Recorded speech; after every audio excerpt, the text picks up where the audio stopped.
Oregon's governor announced today it will be a team effort when law enforcement steps in tomorrow to keep left-wing and right-wing groups separated in North Portland.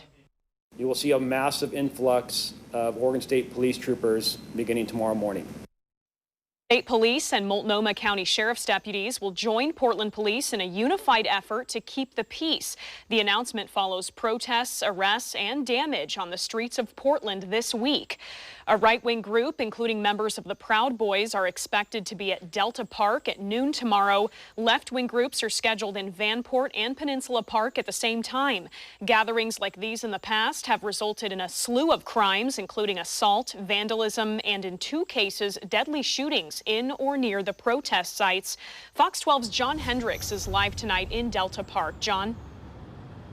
Well, Camilla, this is one of those 3 sites where one of those gatherings will be held for tomorrow. And as you can see, barriers have been put up here at one of the 2 entrances to Delta Park. A business owner here nearby says they were put in here earlier today. Now, Portland Parks and Rec says Delta Park is not closed to protect health and safety during the COVID-19 public health emergency. Portland Parks and Recreation has limited vehicle access to parks and natural areas where overcrowding is a concern. Police say that they don't know how many people will come out to these events, but they are preparing to keep the peace. They don't want to see a repeat of the last time Portland saw dueling rallies in August.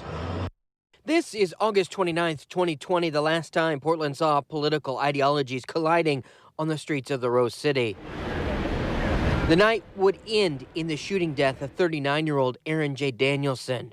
The First Amendment does not give anyone license to hurt or kill someone because of opposing political views. With several groups expected to hold rallies and demonstrations this Saturday, the potential for thousands of people coming to Portland, Oregon Governor Kate Brown has declared an emergency. Let me be perfectly clear. We will not tolerate any kind of violence this weekend.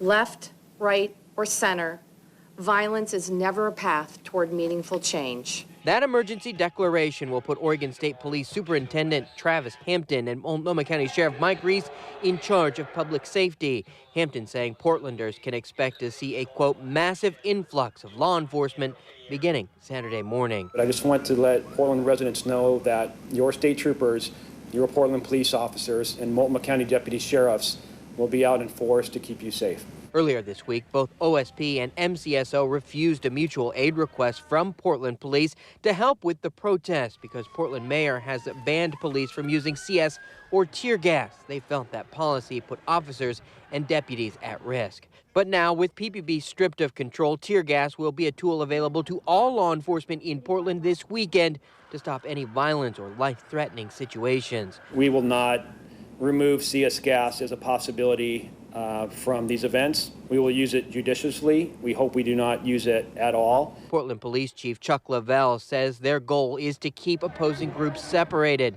but the overarching goal is to provide a safe place for free speech. Noticeably absent from that news conference this morning, Portland Mayor Ted Wheeler, he put out a lengthy statement today saying he supports the governor's plan. Part of that statement is on your screen right now, and you can read more of that at kptv.com. The governor says she consulted with Wheeler before making that executive order. Now, coming up all new tonight at 5:30, we spoke with folks who live in the neighborhoods around where these planned demonstrations are going to be happening. We'll have their concerns and reaction coming up all new tonight at 5:30. Reporting live tonight, John Hendricks, Fox 12 Oregon.